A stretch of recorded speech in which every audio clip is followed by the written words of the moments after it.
So for the Raspberry command line, this is a list of commonly used command line that commands and use of them each can be used as here in this table.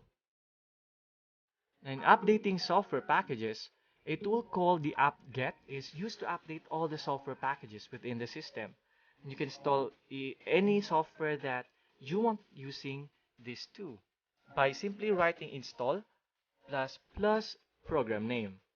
Now, a tool called the apt-get is used to update all the software packages within the system, as I've said earlier.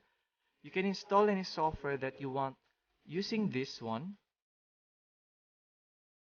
by simply writing install plus the program name, and if you add a Y after or before the program name, the setup will continue without asking for any confirmations. And you can see here below, now to remove any app, just replace and install with remove.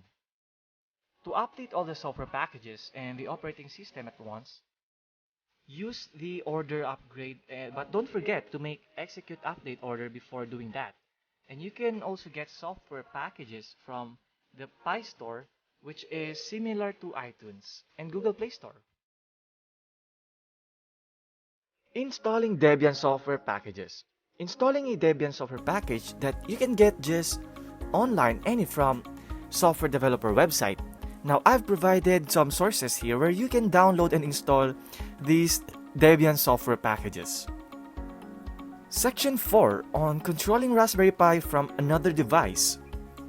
In controlling using the Secure Shell or the SSH, it mainly consists of a server and a client, and we will need to activate the Secure Shell server in the Raspberry Pi side, and you can observe that in this figure right here. Now here is an actual figure on how to control using the Secure Shell server. Now when controlling using the Secure Shell server, knowing the IP address of the Raspberry Pi using the ifconfig command here, and then when getting a client software in our Windows machine, now in our case I will use the Putty, which is a free and powerful software that provides Secure Shell server client communication. Now here is how you control using the SSH or the Secure Shell server by using the Putty configuration. Now the third thing you would do on controlling using the SSH or the Secure Shell server, after entering Pi, the IP and port, click on open. Now a window will appear asking you to provide the username. Now Pi and the password is Raspberry. And then fourth, know you can do whatever you like to your board without having to connect it to a screen. Now when controlling using the VNC protocol, first is you need to start by installing the VNC server software in Raspberry Pi. And then after the installation had finished, you need to run the VNC server by writing the following command: the VNC server, then place 1. Now you'll be asked to enter a password to enter the device, which is different from the Pi password.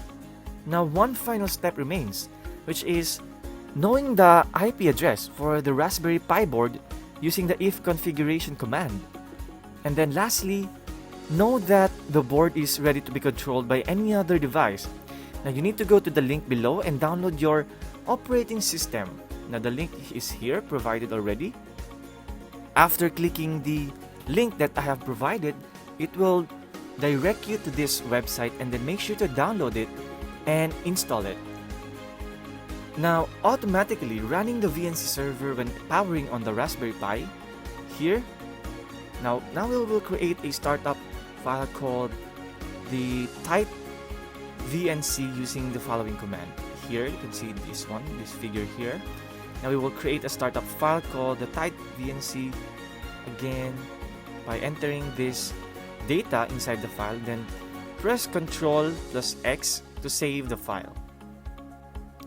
So this is how it looks like after doing the command that I have told you to do so in the previous slide.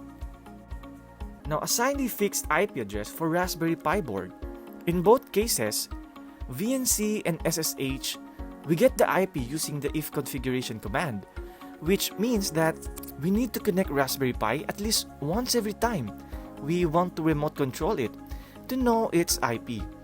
Now to solve this problem, we are going to assign a fixed IP address to our Raspberry Pi board by going to our internet router and look for the MAC address of the board and assign it to a fixed IP address which can't be changed no matter what.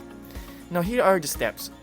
First, go to your main internet router page, which is usually written in the back of the router and could be any of this, like the 192.168.1.1, or it may be 192.168.0.1 or 192.168.254.0.